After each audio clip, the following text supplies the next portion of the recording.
자, 동행 시작합니다. 8페이지 볼게요. 2023년 기출 쟁점들이네요. 최근에는 직전 연도 것들도 나오긴 하지만 원래는 우리가 내년 2025년 보면 2023년이 가장 중요했었어요. 이렇게 2년 전이 원래는 가장 중요했습니다. 첫 번째 문제부터 봅니다. 이건 우리 시험에서 이미 한번 이런 식으로 출제를 했기 때문에 얘는 선택형으로 대비만 하면 되겠습니다. 갑은 자신의 토지는 수용 대상 토지를 특정할 수 없어 수용 자체가 불가능하므로 슬래시 끊어줍니다. 사례한 객관식도 나올 수 있으니까 알아둬야겠어요. 수용 자체 불가능 형합변 치고요. 시험에서 수용이라는 말이 나왔을 때 보상금이 적다라고 지금 불만인지 아니면 내 토지 자체의 수용 자체가 잘못됐다고 주장하는 건지 이걸 잘 봐야 돼요. 수용 자체가 불가능하다고 얘기하는 것은 수용 대상 토지가 아니라고 지금 얘기하는 거죠. 이럴 때는 85조 1항 토지보상법 85조 1항 적어놓습니다. 이럴 때는 항고성을 제기하는 것이 보다 적절한 권리구제 수단이 되고 슬래시 비교 표시하고 보상금이 너무 적다고 주장했으면 85조 그때는 2항이죠. 2항 보상금 증감 청구 소송 증액 청구 소송의 대상이 되는 거죠. 그리고 이때 또 알아야 되는 거 객관식에서 나오는 것은 토지보상법에서 이의신청 거기 밑에 쟁점 표시가 있죠. 토지보상법상 이의신청은 얘는요 임의적 절차라는 것도 기억합니다. 임의적 전치죠. 필요적으로 거쳐야 되는 건 세 가지밖에 없어요. 정확히 따지면 5가지입니다. 첫 번째는 원처분주의면서 필요적 전치인 경우 뭐 있어요? 공무원법, 공무원, 국세, 도로. 공무원법, 국세기본법, 도로교통법 3가지는 필요적으로 행정심판을 거쳐야 되지만 소의 대상 원처분인 거고, 두 번째, 필요적으로 심판을 거쳐야 되는 건 재결주의 2가지가 있죠. 재결주의 2가지 시험에서 나오는 거. 첫 번째, 감사원법. 감사원법에 따른 변상 판정에 관한 제시 판정. 이건 재결주의죠. 두 번째는 노동위원회법, 중앙노동위원회 재심 판정. 이 5가지밖에 없어요. 필요적으로 반드시 행정심판을 거쳐야 되는 거. 첫 번째, 공무원법, 국세기본법, 도로교통법. 이 3가지는 특징은 필요적으로 거치지만 소의 대상은 재결이 아니라 원처분이다. 그리고 필요적으로 심판을 거치면서 소의 대상도 재결이 되는 거. 2가지는 노동위원회법과 감사원법. 이 5가지만 딱 있다. 기억하십니다. 그리고 여기서 지금 나오는 토지보상법상 이의신청은 행정심판이에요. 임의적 절차지만 행정심판입니다. 알아두시고 그 다음에 이의재결은 방금 얘기했어요. 얘는 기본적으로 필요적 전치도 아니고 따라서 원처분주의에 따라서 원처분인 수용재결이 원칙적으로 소의 대상. 다만 이의재결이 고유한 하자가 있다면 이의재결도 소의 대상이 될 수 있다. 사령 객관식에도 나올 수 있으니까 꼭 알아두시기 바랍니다. 다시 한번 읽어보면 수용 자체가 불가능하므로 수용 재결과 이의재결은 위법하다고 주장하고 있어요. 그래서 이의재결 취소를 제기합니다. 이의재결 동그라미. 우리 사령 객관식에서는 이런 식으로 많이 나왔어요. 사령 객관식에서는 뭐가 나왔냐면 소청결정 취소송 이런 말이 나왔어요. 그러면 재결 취소를 제기했다는 걸 눈치채야 되는 거예요. 지금 이의재결이니까 재결에 대해서 취소를 제기했습니다. 이의재결의 취소의 대상이 될 수 있느냐? 원처분주의가 원칙이기 때문에 이게 이의재결 자체에 고유한 하자가 있을 때만 소의 대상이 될 수 있다. 자, 밑에 내려가서 봅니다. 갑은 변경된 당초점의 수용 재결에 대한 취소 소송에서 수용 재결 부분의 위법성을 다퉈야 하므로 논거 하나만 더 쓴다면 앞에다 원처분주의. 갑은 원처분주의에 따라. 따라서 얘는요. 토지보상법 83조의 이의신청이 행정심판이라는 걸 눈치채시고 토지보상법에서는 재결주의를 취하고 있지 않다. 원처분주의를 취한다. 그러면 이의재결 취소송이 가능하기 위해서는 이의재결에 고유한 하자가 있어야 되는 것이죠. 따라서 두 번째 줄 해설 두 번째 줄 봅니다. 특별한 사정이 없는 한 가로로 묶고 여기서 말하는 특별한 사정은 이의재결 자체에 고유한 하자가 있다는 특별한 사정이 없는 한 이 말을 죽여놓은 겁니다. 이의재결 자체에 이의재결 자체에 고유한 하자가 있다는 특별한 사정이 없는 한 원처분을 다퉈야 된다. 그렇게 보시면 되겠고 두 번째 봅니다. 우리 시험에서 나온 거하고 똑같죠. 만약에 토지보상금이 저금을 이유 그러면 증액 청구 소송을 제기해야 되는 거죠. 증액 청구 소송 기억하시고요. 제기하는 경우 본안 판결 이전에 고려할 수 있는 잠정적 권리 수단. 이거는 굉장히 중요한 문제예요. 별표 쳐놓습니다. 뭐가 중요해요? 당사자 소송에서 잠정적 권리구제 수단을 아는가 물어보고 있어요. 항고소송이 아니라 당사자 소송에서 잠정적 권리구제 수단. 첫 번째, 집행정지는 X 준용하고 있지 않아요? 따라서 가처분이 준용된다는 게 여기서는 핵심이죠. 그래서 이건 어떤 식으로든 우리 시험에도 반영될 가능성이 많다. 당사자 소송에서는요. 민사집행법 300조에 가처분이 준용된다는 거. 항고소송에서는 준용 안 하잖아요. 당사자 소송에서는 준용된다. 이건 굉장히 중요한 문제니까 꼭 알아둬야 됩니다. 자, 밑에 보면 갑은 본안 판결 이전에 고려할 수 있는 행정소송법상 잠정적인 권리구제수단으로서 행정소송법 8조 2항 이것도 써줘야 돼요. 그래야 왜냐면 여러분이 8조 2항을 안 써버리면 어떻게 되느냐면 민사집행법 300조에 가처분이 가버리면 행정소송법상 잠정적 권리구제수단이 아니게 돼버리잖아. 민사집행법상 권리구제수단이 돼버리잖아. 그러니까 8조 2항에서 준용된다는 걸 반드시 써줘야 돼요. 300조 가처분을 신청할 수 있다. 기억하시고 그리고 타 시험에서 작년에 나왔던 거 한번 볼게요. 보상금 증압 선고소송에서 자 표준제 공시지가 처분성 인정되죠. 객관식에서 많이 나왔어요. 뭐를 보상금 결정 하자승계 된다 안 된다. 하자승계 된다. 그래서 문제는 뭐냐면 얘가 시험에 나올 때요. 얘가 시험에 나올 때 이 부분이 뭘로 나오냐면 사실 보상금 징액 청구 소송이었어요. 그러니까 이거를 대충은 맞았단 말이야. 왜냐면 공식에 의해서 직가가 한 번 나왔으니까 하자승계 된다. 이렇게 맞췄는데 막상 이렇게 되니까 다들 헤매버렸네. 이게 550채 사례 문제였어요. 타 시험 사례는 우리 사례는 객관식으로 많이 나오니까 잘 알아두세요. 왜냐면 학생들이 지금 헷갈렸던 건 하자승계라는 건 선행처분, 후행처분이 있는데 갑자기 얘는 왜 당사자소송이 나왔지? 뭐야 도대체? 뭐예요? 보상금 징액청구 소송은 형식적 당사자소송으로서 실질이 뭐가 있더라? 실질은 항고소송의 실질이 있고 왜 항고소송의 실질이 있느냐? 보상금을 결정한 원처분인 수용재결을 깨트려야 보상금을 징액해 줄 수 있거든요. 얘가 원처분이잖아. 그러면 지금 항고소송이 아닌 당사자소송에서 왜 하자승계가 논란이 됐느냐? 알고 보니 얘가 항고소송의 실질이 있다고요. 그리고 지금 하자승계가 되는 건 뭐냐면 표준적 공시지가하고 얘 얘기하는 거예요. 수용재결이라는 후행처분 얘기하는 겁니다. 얘가 선행처분, 얘가 후행처분이야 지금. 그러니까 얘가 잘못했으니까 얘가 위법하다고 주장할 수 있냐는 거예요. 주장이 가능하다면 표준적 공시지가 위법해. 그 하자가 승계됐어. 수용재결이 위법해. 수용재결이 뭐가 있는데? 수용 결정 부분과 보상금 결정 부분이 있단 말이에요. 결국 어떻게 되는 거예요? 표준적 공시지가가 이 보상금 결정에 영향을 미쳤는데 이게 위법하니까 얘가 위법하다. 그러니까 얘를 깨뜨리고 보상금 징액해 줄 수 있다. 이런 논리가 형성되는 거예요. 자, 이거 타 시험에서 나온 적이 있으니까 이것도 알아두세요. 작년인가 5급에서 물어봤어. 여기 있구나. 그렇죠. 이 문제지. 방금 3번입니다. 근데 이 시험 문제는 우리 시험에서 먼저 물어봤다고요. 예전에. 알아두시고. 지금 방금 3번이 그 얘기입니다. 밑에 쟁점 보세요. 표준적 공시지가 법적 성질. 얘는 일반 처분으로서 처분성 인정돼요. 두 번째, 보상금 징액 청구 소송에서 표준적 공시지가의 위법성을 주장할 수 있느냐? 하자승계 인정된다. 기억하시고. 그러면 선행처분은 뭐냐? 보상금 징액 청구 소송의 원인이 된 수용재결이라는 원처분에 하자가 승계된다는 얘기입니다. 그 말이 숨어 있다. 넘어갑니다. 9페이지 1번 이건 뭐 패스해도 되겠죠? 거부처분이 사정통지 대상이냐? 우리 시험에서도 벌써 2번 물어봤어요. 넘어가고. 방으로 2번은 올해 우리 시험으로 반영된 거죠. 개발행위 허가의 법적 성질은 뭐냐? 특허, 허가 뭐 이런 거 쓰지 마시고 우리 판례는 재량행위로 봤어요. 재량적 요소가 가능하다는 거죠. 불확정 개념으로 쓰였다고 얘기했고 밑에 나온 개발행위 허가 운영지침의 법적 성질은 뭐냐? 얘가 원심까지는 법령부충제 행정규칙으로서 대적 구성이 있다고 판시를 해줬는데 대법원에서 이게 파기환송된 사건이에요. 파기환송됐기 때문에 시험에 계속 나오고 있죠. 그래서 얘는 행정규칙이다. 행정규칙이기 때문에 거기 보면 이 사건 조항에 따라 거부처분을 한 것이므로 적법하다. 위법적법을 판단하려면 뭐가 있어야 된다고요? 재판규범성. 그렇죠. 그게 대적 구성이잖아요. 대적 구성이 있어야 되는데 얘는 없다는 거야. 그리고 입법고시에서는 우리가 보니까 올해 뭘로 물어봤어요? 이 지침에 근거해서 조례 제정이 가능하냐? 그런 것도 안 된다고요. 대적 구성이 없이 그냥 내부적 기준에 불과해요. 그 정도 알아두시면 되겠습니다. 주장은 타당하지 않다. 자, 밑에는 우리 시험에서도 여러 번 물어봤죠. 조례가 A시장의 고유권한을 침해하느냐?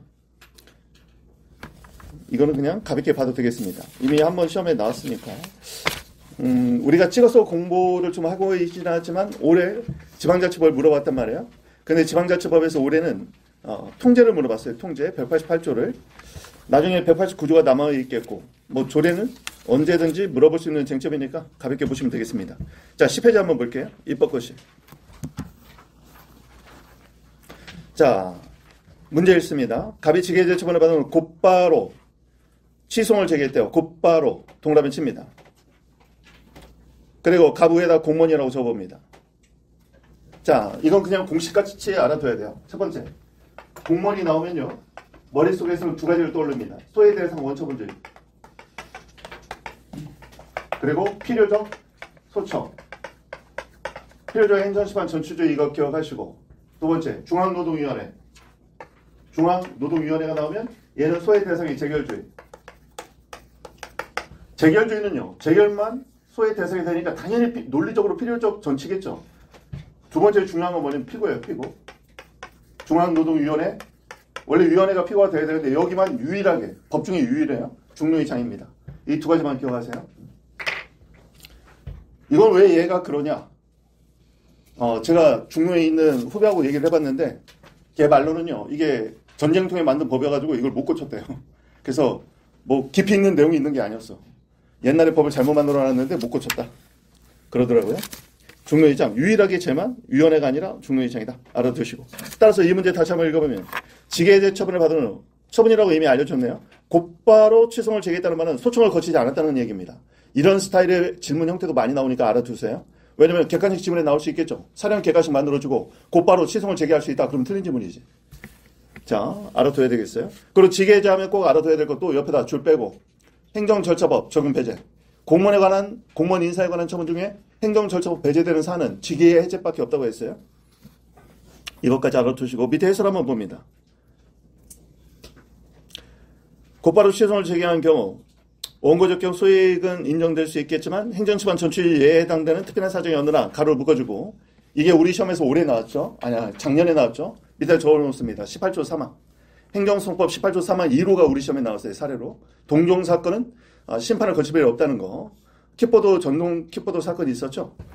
자, 그런 18조 3항에 해당되면 필요적 전치이지만 소청 제기 안 해도 행정심판 제기 안 해도 되는 예외가 있긴 있으니까 그것까지 언급을 해준 겁니다.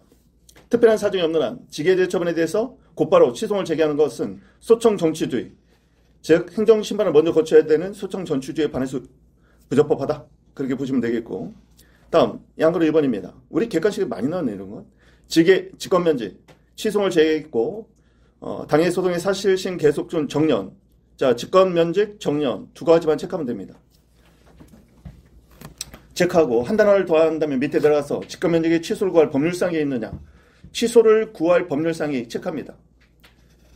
만약에 주어가 사람일 때 법률상이 있느냐. 그럼 원고 적격이지만 주어가 사람이 아니라 소송일 때는 얘가 뭐가 돼요? 법률상이익은 협의의 소익입니다. 밑에 줄 빼고 소익. 즉 법률상이익이라는 단어가 나왔는데 앞에 주어가 사람이면 원고 적격. 소송이면 소송에 법률상이익이 있느냐 이런 식으로 물어보면 소송이 유지될 수 있는 소익이 있느냐 이런 말이죠. 자, 정년에 달하면 왜다 적어놓습니다. 소원사실. 소익이 없는 대표적인 경우죠. 처분이 이미 소멸했어. 그럼 취소할 대상이 없는 거고 원상회복이 불가능해. 또는 사정변경으로 불리기 이미 해소가 끝났어. 보다 실효적인 권리규제 수단이 있어. 지금 얘는 뭐야? 정년에 달했다. 원상회복 불가능합니다. 따라서 직권면제기 취소가 돼도 이미 정년에 달했기 때문에 공무원의 지위회복은 되지 않아. 그런데 직권면제기에서 나중에 정년까지 임금을 받을 수 있는 회복되는 법률상이 있는 거죠. 정년이 나면 위에다가 소원사실 원자의 동그라미 그리고 뭘 써준다. 임금 등 회복되는 법률상이 있다. 자, 시험에서 얘 관련해서 가장 많이 나오는 게 뭐야? 보다 실효적인 인가와 기본행위. 기본행위를 다투는 게 보다 실효적이다. 사정변경은 불합격 처분에서 합격한 경우 원상회복 불가능 지금 보는 것처럼 정년에 달했다. 또는 철거가 완료됐다. 이걸로 많이 나오고 이미 소멸한 것으로 우리 시험에서 작년인가에 나왔던 것이 영업정지 기간 도과죠. 우리 시험에 나왔어요. 기간이 도과가 됐다면 이제 제재 처분의 목적 달성이 끝났기 때문에 소멸해 버립니다. 기억하세요. 자, 그 정도 보시면 되겠습니다. 다음. 따라서 여기서 보면요. 거기 해설 마지막 질문에 대한 답입니다. 직권면제 처분 취소는 계속 중 정년이 경과한 경우에도 봉급 등 회복되는 법률상이익이 있으므로 봉급 등은 인사상으로도 마찬가지예요. 이 사람이 직무 종사를 못했던 기간이 나중에 퇴직연금 기산이 돼버립니다. 그래서 나중에 퇴직연금 등에 있어서도 이 사람은 회복되는 법률상이익이 있어요. 다음 방과로 3번입니다. 자, 이거는 우리 쪽에서 브리타로 계속 찍었는데 지금 입시에서 먼저 냈어요. 그리고 얘는 좀 알아둬야겠습니다. 시사성이 있으니까 앞에다가 시사 이렇게 적어놓으세요. 지금 시국과 맞물려 가지고 이번에 비상겸에서 지휘관 몇 명이 복종 의무 거부를 실제로 몸소 보여줬다는 거야. 그러니까 우리가 이것도 좀 알아둬야겠습니다. 상사의 지시 거부 체크합니다. 시정하라는 상사의 지시를 거부한 것은 어떤 의무를 위반한 거냐? 복종 의무 위반인데요. 중요한 건 우리한테 복종 의무 거부 가능성은 옆에다 판례, 명백. 직무명령 위법성이 명백하면 그들은 복종 의무를 거부해야 되고 그렇지 않다면 일단은 복종해야 됩니다. 근데 보통 그래서 공무원이 직무지시 위법성이 명백한지 불분명하다고 느껴지면 기록을 남길 수 있는 길을 열어줬어요. 그래서 의견 제시를 하면 됩니다. 문서로. 위법성이 있을 수 있다 뭐 이런 거. 그래야 면책될 수 있습니다. 중요한 건 명백해요. 명백. 그 다음에 복종 의무 옆에다 밑에다가 반대되는 의무가 뭐예요? 법령 준수 의무. 그래서 복종 의무는 법령 준수 의무와 충돌하고 있는 겁니다. 따라서 만약에 직무지시 위법이 명백하면 그때는 법령 준수 의무가 우선하니까 복종 의무를 거부해야 된다는 거야. 그렇지 않으면 복종 의무를 우선해 줍니다. 왜요? 행정의 통일성 확보라는 목적이 있는 거예요. 얘는 어감은 별로 안 좋지만 복종 의무는 피라미드 조직에서의 행정의 통일성 확보를 위해서 불가피한 걸로 봅니다. 지시를 했는데 일사불란하게 말 따르지 않으면 행정이 실효성 있게 운영될 수 없는 거죠. 넘어갑니다. 11페이지 한번 볼게요. 총포하역 보면 협회의 형합배치고 법령도 형합배치입니다. 이렇게 법령에 근거해서 무슨 협회 뭐가 만들어졌다. 그럼 공법적 단체인 거예요. 그냥 줄 빼고 공법적 단체. 공법적 단체는 이꼴 공법인. 공법이 법인격을 부여한 거죠. 이꼴 얘도 행정주체라는 거죠. 플러스 대외적으로 처분을 발령할 때는 뭣도 있다? 행정처의 지위도 있다. 그런데 이중적 지위는 왜 중요하냐면 행정청이니까 처분도 발령할 수 있다는 얘기고 그리고 행정주체에 있기 때문에 당사자 소송의 피고도 될 수 있다는 얘기죠. 둘 다 알아두시고 자, 협회가 징수할 수 있는 회비의 액수를 회비 체크합니다. 직접 정하지 않았어요. 뭐가? 법령이. 그리고 뭐한테 위임했다? 정관. 정관에 체크합니다. 자, 중요한 단어 또 나왔네요. 정관. 정관에 줄 빼고. 자치법규. 자치법규 세 가지 기억하세요. 자치법규 제일 중요한 거 조례. 그리고 여기 지금 나오는 공법적 단체의 정관. 그 다음에 또 뭐 있어요? 국립대 학칙. 이것도 사례로 나온 적이 있으니까 이제는 다 나왔네. 국립대 학칙은 5급에서 사례로 기출됐어요. 세 가지가 자치법규입니다. 조례, 공법적 단체의 정관. 자, 조례, 정관, 학칙. 조정학. 조례, 정관, 학칙. 따라서 얘는 자치법규이기 때문에 포괄적 위임이 가능하다. 조례라고 적었지 제가 조례 규칙까지 적지 않았죠. 규칙 재임은 안 된다고 했어. 규칙 재임은 포괄임이 안 되고 포괄임 금전칙에 적용된다고 했어요. 세 가지만 그렇습니다. 여기 나오는 자, 조례, 정관, 학칙, 국립대 학칙까지 기억하십니다. 자, 내려가서 정관으로 정하도록 규정하고 있는데 위임입법의 한계에 비추어 적법하냐? 위임입법의 한계. 이게 뭐예요? 이게 포괄임 금전칙이지. 위임입법의 한계라는 단어. 위임입법의 한계라는 단어를 이 단어가 무슨 말인지 몰라가지고 예전에 우리 시험에서 이렇게 물어봤더니 막 학생들이 뭔 소리지? 이랬던 적이 있어요. 위임입법의 한계라는 말은 포괄임 금전칙 얘기하는 거예요. 그럼 밑에 한번 봅니다. 이건 다 사례형 객관식으로 나오면 다 지문이야 지금.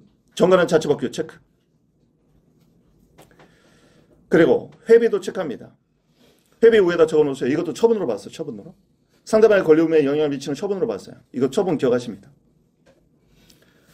회비는 공법상 부담금 부가 처분이지 쉽게 말하면. 따라서 회비나 포에 관한 자치법적 사항 체크. 왜냐면 협회 운영과 관련되어 있으니까 자치법적 사항. 따라서 포괄임 금전칙이 적용되지 않는 거죠. 정관으로 정하도록 규정한 거. 정관으로 정하도록. 위임입법의 한계에 비춰 적법하다 체크. 더 정확하게 있으면 지금 질문대로 따긴 했지만 위임입법의 한계 가로를 묶고 포괄임 금전칙이 적용되지 않는 거예요. 사실은. 적용되지 않는다 이렇게 써도 상관없어요. 근데 이제 질문 형태 그대로 쓰려고 일부러 써긴 했지만 사실은 포괄임 금전칙 자체가 적용되지 않는 거지. 내려갑니다. 양가로 2번 한번 볼게요. 그리고 이 총포화약 이거는 객관식으로는 이미 우리 쪽에서 나왔어요. 얘네 쪽에서 사례로 나올 줄 몰랐던 거지. 자, 병은 총포화약류 수입을 하려는 자인데 병은 의료협회를 대상으로 장래 체크, 회비 납부 통지 금지 체크, 소송 제거 체크합니다. 장래, 회비 납부 통지 금지, 소송을 제기하려고 해요. 자, 이러한 소송이 현행 행정소송법상 인정되느냐? 잘 보세요. 장래. 장래는 이제 앞으로죠. 앞으로 회비 납부 통지 금지를 구한다. 예방적 금지 소송을 물어보는 것 같은데 예방적 금지 소송은 처분, 침입적 처분을 금지시킬 때 하는 거거든. 그러니까 여기서 핵심 뭐예요? 회비 납부 통지 처분성이 쟁점이 되는 거예요. 여기서. 회비 납부 통지가 처분이어야 침입적 처분을 금지시키는 예방적 금지 소송으로 넘어가는 거예요. 예방적 금지 소송의 대상은 침입적 처분입니다. 따라서 회비 납부 통지가 만약에 처분이 아니라면 예방적 금지 소송으로 연결이 안 돼. 자, 어쨌든 회비 납부 통지 판례가 처분성을 인정했고 실제 판례 사안에서는 예방적 금지 소송은 문제되지 않았어요. 자, 현행법상 인정되지 아니한다. 넘어갑니다. 법원행시 문제입니다. 자, 첫 번째 질문은 가비 동물 화장시설 설치 예정지로부터 200m 내 거주하고 있는 주민을 체크. 주민자가 나오면 1인 소송을 떠올려야죠. 그리고 200m 밑에입니다. 200m 내 체크합니다. 원고적격이 있느냐? 원고적격 체크하시고. 그런데 질문이 둘이네요. 슬래시 끊어주고. 만약에 을이 300m 떨어진데 거주했다면 어떻게 되겠느냐? 300m 거주. 경우를 나눠 검토하라. 그럼 200m, 300m 연결해 보세요. 동일한 결론이면 이런 질문 안 나왔겠죠. 그러면 동일한 결론이 아닐 거란 말이에요. 그러면 하나는 원고적격 인정, 하나는 부정. 그러면 여러분이 볼 때 화장시설과 가까울수록 환경상 이익침해 강하겠죠. 그러니까 200m 내의 을은 원고적격 인정, 300m는 부정이라고 쓰지 마시고 스스로 입증. 밑에다가 줄 빼고 스스로 입증. 스스로 증명해야 돼요. 스스로 증명. 환경상 이익침해를. 침해 우려를. 그러면 200m는요. 줄 빼고 키워드가 뭐죠? 사실상 추정.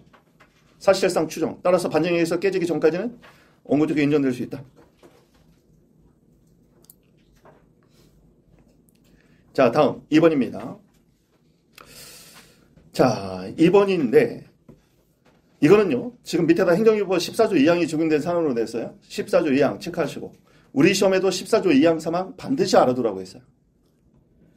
신청 후 처분 전에 법령이 개정된 거하고 위반 행위 후 제대 처분 전에 법령이 개정된 거 후자도 법정 모의고사 사례로 나온 적이 있다고 했어요. 다 알아둬야 됩니다. 먼저 한번 볼게요. 자, 지금 문제를 극단적으로 줄여가지고 여러분이 뭔 소리인지 모를 텐데 설명을 좀 드리겠습니다. 을이 제기한 동물 화장시설 신초과가 처분 취소 소송에서 슬래시 끊고 위 동물 화장시설 신초과가 처분이 위법하다는 을의 주장 체크합니다. 자, 여기서는요. 신축 허가 처분이 나왔어요. 신청에 대한 인용 처분이 나온 사안이죠. 우리 시험은 이걸 비틀 수가 있어요. 지금 뭐냐면 여기 보면은 자 보세요. 신청 후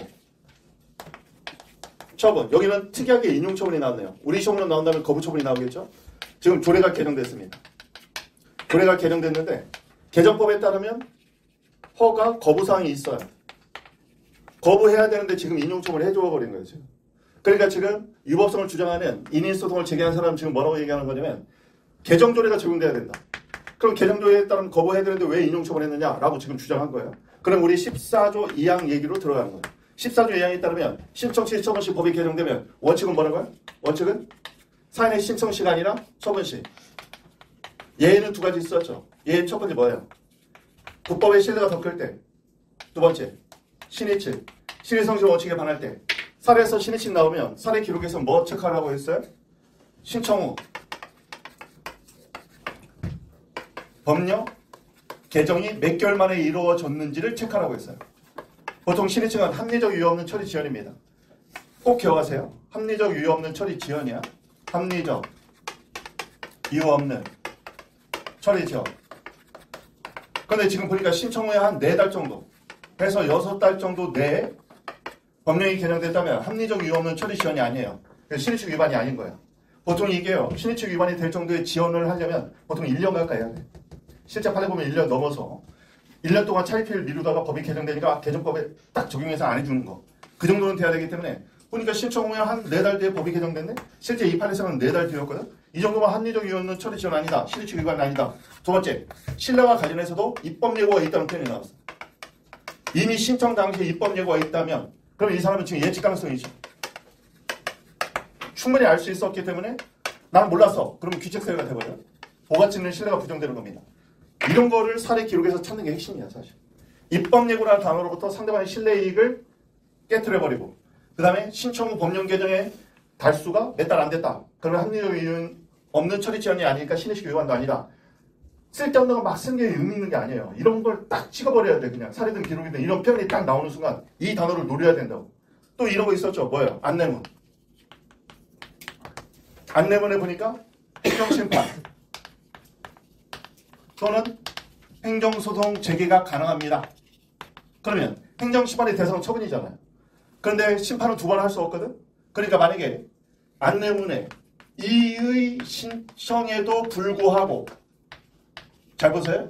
이 신청에도 불구하고 행정심판 또는 행정소송을 제기할 수 있습니다. 그러면 이 안내문으로부터 상대방의 예측 가능성은 뭐야? 얘는 행정심판이 아니구나.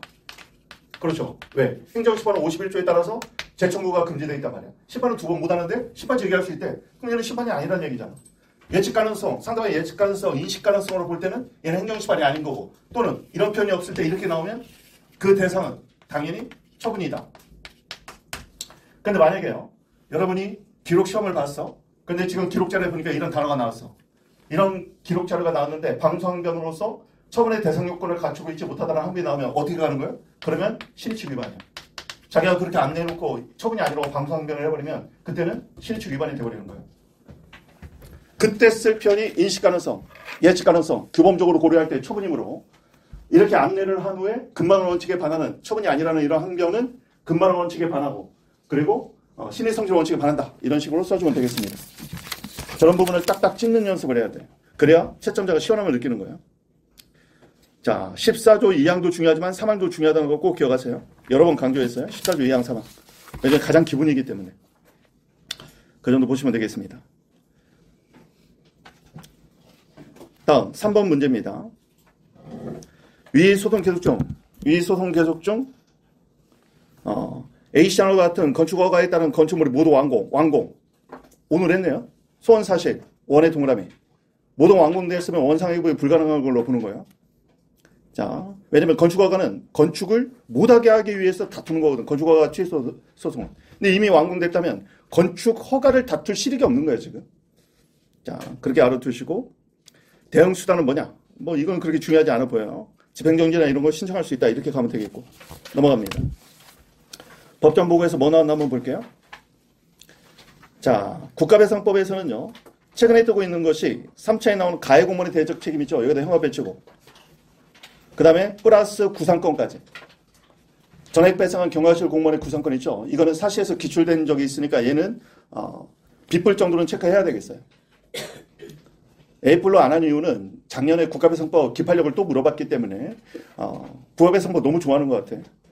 그래서 뭐 이렇게 너무 자주 될 것 같지는 않은데 만약에 나온다면 가해공무원은 상당히 큽니다. 기억하시고 거기 인허가 의자 건축신고 A급. 의제 제도 자체가 A급이잖아. 그리고 건축허가뿐만 아니라 건축신고까지. 지금 여러분 보면 알겠지만 법전에서 지금 의제를 몇 번을 물어보잖아요. 지금 2년 연속으로 물어봤어요. 올해도 물어봤는데 보니까 작년 법무에도 물어봤죠. 의제제도 자체를 특혜급으로 찍고 건축허가뿐만 아니라 건축신고까지. 건축허가 밑에다 신고도 적어놓으세요. 자, 그리고 그 밑에 보면 토지형절 변경 허가. 이게 개발행위 허가라는 건 당연히 아셔야 돼요. 토지형절 밑에다 개발행위 허가. 토지를 개발하려면 형절 변경을 해야 돼요. 토지를 개발하려면. 그래서 개발행위 허가예요, 이게. 그러면 토지형절 변경 요건 미비 시, 즉 의제되는 개발행위 허가 요건을 못 갖추면 건축허가 발령할 수 없다는 거죠. 예외가 뭐였어요, 판례가? 명시적 조건 또는 묵시적 전제로 건축허가 미리 발령을 해줄 수는 있다. 가까운 장래의 요건을 완비할 가능성이 높다고 인정되면. 자, 이 원칙에 꼭 기억하세요. 자, 여기 보세요. 원칙에 예외 막 세 번 가. 의제되는 인허가는 일괄적으로 신청할, 의제에서는 의무가 나오면 틀려. 신청 의무가 있는 건 아니다. 신청 의무는 없어요. 그러니까 개별적으로 신청할 수 있어. 근데 예외가 건축 허가하고 개발행위 허가였어요. 얘는 왜냐면 얘 부지 요건이란 말이야. 부지 요건이기 때문에 판례는 동시에 심사가 필요하다. 동시에 심사가 필요하다는 말은 원칙적으로 동시에 신청해야 된다는 거죠. 이 둘은 적어도. 근데 개발에 의제되는 게 원래 여러 가지를 의제한단 말이에요. 보통 실무에서는. 그 중에 얘 둘은 그렇다는 거예요. 이 둘은 동시에 심사 의무가 있어. 해야 돼. 그래서 이 판례에서 얘가 이제 선택의 질문에 나오죠. 선택의 질문에 뭐라고 나오냐면 얘는 개발 허가는 안 해주면서 건축 허가만 발령할 수 있느냐? 이게 원칙적으로 안 된다는 거예요, 판례가. 그래서 이런 경우에는 건축 허가를 거부해야 한다. 이게 원칙이에요. 얘에 대한 예외가 이거지. 얘에 대한 예외가 근데 개발행 허가를 받을 가능성이 고도로 높아. 그럴 때는 개발행 허가 받을 것을 명시적으로 조건으로 붙이든지. 사실 조건으로 붙이면 가장 간단하죠. 근데 조건이 없더라도 묵시적 전제로서 우선 건축허가 발령할 수 있다는 거야. 이건 이제 실무의 필요성을 인정해 준 거죠. 건축허가 나와야 이제 공사 같은 것도 시작할 수 있으니까. 그런데 여기서 또 뭐라고 했어요? 그런데 나중에 보니까 개발행위 허가를 받을 허가 신청을 이행하지 않아. 이행을 안 해. 그리고 허가를 받을 가능성을 소멸해서. 그럼 어떻게 해야 된다? 건축허가는 취소해야 된다. 원시적 하자니까 직권 취소겠죠. 지금 질문의 답은 얘까지 써주는 건데 제가 볼 때는 얘까지 부과를 해주면 더 추가 점수를 주겠죠. 다시 한번 봅니다. 토지용지를 변경 요건을 못 갖추면 건축허가 발령해주면 안 돼, 원칙은. 다만 얘가 저게 있다고, 얘가. 얘까지 써주면 좋겠다. 넘어가줘요. 건축사의 기책사의 이건 선택형 지문에서 사령으로 많이 나왔으니까 건축사 뭐예요? 기책사의 밑에다 적어놓으세요. 주관적 범위. 실내보호에서 기책사의 주관적 범위는 건축사 같은 수임위까지를 다 포함하고 있다. 즉 본인의 바운더리에 들어가 있는 애들 대리인이나 수임위 다 포함시킨다. 그 정도 알아두시면 되겠고. 다음 제2차에서 사법작용에 대한 국가배상이 있죠. 형하배치고 이건 브리타 A급으로 처리합니다. 재판이죠. 재판에 대한 국가배상인데 이건 중요한 이유가 뭐예요? 최근에 판례가 있었단 말이죠. 판례 옆에다 적어놓으세요. 법관에 관한 법률을 누구한테? 사법보좌관에도 그대로 그 법률을 적용해준다. 법관 이꼴 사법보좌관. 그 판례가 있으니까 꼭 기억하셔야 됩니다. 자, 법관과 관련해서 키워드가 뭐였어요? 키워드. 첫 번째는 목적. 두 번째는 현적. 세 번째는 특별. 뭐예요? 법관이 위법부당한 목적으로 자신의 권한을 현저하게 명백하고 현저하게 어긋나게 행사해야 돼. 현저하게. 그리고 그런 특별한 사정이 있을 때만 인정한다. 그리고 헌재에 위법한 각하 결정도 써줘야 되겠고 최근에 나온 중요한 판례는 뭐예요? 시정 절차를 구하지 않은 자에게는 배상 책임을 부정한다. 이거 꼭 써놔야 돼. 시정 절차를 거치지 않은 자. 신급제도가 있는데 신급제도를 포기해서 부득이한 사정 없이 시정 절차를 거치지 않은 자에게는 배상 책임을 부정한다는 최근 판례. 그게 우리 법무에 나온 거예요, 지금. 시정 절차를 포기했거든, 이 사람이. 경제적 사정으로 항소 제기를 포기했다는 표현이 나왔기 때문에 그 판례를 낸 걸로 봐요. 시정 절차를 거치지 않은 자는 부득이한 사정 없이 그 말도 써주세요. 부득이한 사정 없이 시정 절차를 거치지 않은 자는 배상 책임을 부정한다. 다음. 자, 2차에 보면 관리처분 나오죠. 거기 쭉 다 묶어놓고 특혜급. 강놀에서는 얘가 특혜급이야. 자, 관리처분 계획의 법적 성질은 뭐예요? 옆에다 줄 빼고 강화상인가? 그러면 인가를 받고 효력이 완성되는 기본행위는 뭐예요? 관리처분 계획 자체가 기본행위야. 관리처분 계획, 줄 빼고 기본행위. 그리고 관리처분 계획은 조합원들에게 구속력이 있기 때문에 구속적 행정계획, 처분성 인정. 따라서 두 번째 줄, 관리처분 계획 인가 전, 인가 후. 자, 인가 전은 둘 다 중요해요. 인가 전에는 총회를 다투야죠. 총회 의결. 옆에다 적어놓습니다. 행정소송규칙 제19조 제3호 얘가 바로 다목이에요. 다목. 19조 3호 다목입니다. 19조 3호 다목에 따라서 관리처분 계획 안건을 논의했던 총회 의결 자체를 다투어야 돼요. 그러면 인가 후에는 항고소송. 대상은 기본행위였던 관리처분 계획이 이제 효력이 완성됐어. 구속적 행정계획으로서 처분성 인정돼. 그럼 얘를 다투어야 된다. 넘어갑니다. 대집행은 가볍게 보세요. 결합계고, 반복계고까지. 결합계고의 짚어성, 옆에다 슬래시, 반복계고의 처분성. 왜냐면 대집행은 아직까지 우리 시험에서 사례로 한 번도 안 물어본 게 좀 의아스러운 파트예요. 보통 한 번은 물어보는데. 물론 대집행을 낼 것 같으면 직시강제를 낼 가능성이 훨씬 더 높긴 한데 행정의 실효성 확보 수단의 가장 대표 주제가 대집행이거든요. 일반법도 있잖아요. 행정대집행법. 그래서 이거는 사례형 객관식으로는 많이 나왔으니까 눈으로 바른다. 정보공개법 전체적으로 A급. 기록에서 사례로 넘어올 찰나도 됐고 정보공개법은 특히 행정소송규칙 11조에 보면 정보공개법 20조 2항이 들어갔어. 그래서 행정소송 규칙이 입법화 되기 때문에 정보공개법은 좀 유념해서 볼 필요가 있다. 특히 행정소송 규칙 11조 체크해 놓으세요. 거기 보면 정보공개법 20조의 2항 얘기가 나온단 말이야. 재판장의 비공개 열람심사. 그래서 정보공개법은 행정소송 규칙 때문에 좀 중요성이 올라갔다.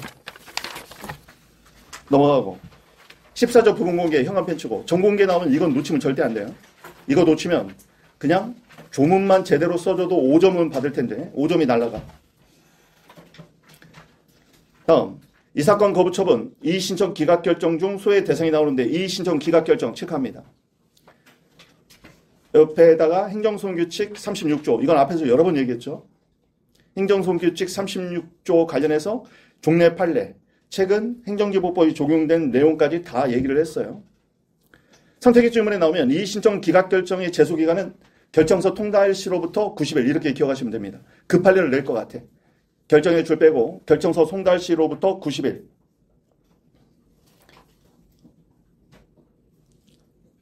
그리고 세 번째 줄 제소기한 기산점은 36조 4항이죠. 4. 행정기본법 36조 4.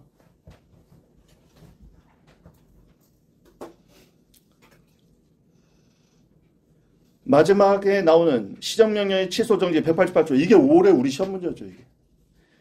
자, 그래서 우리가 법문을 꼭 확인을 해야 된다. 자, 오늘은 여기까지 하겠습니다.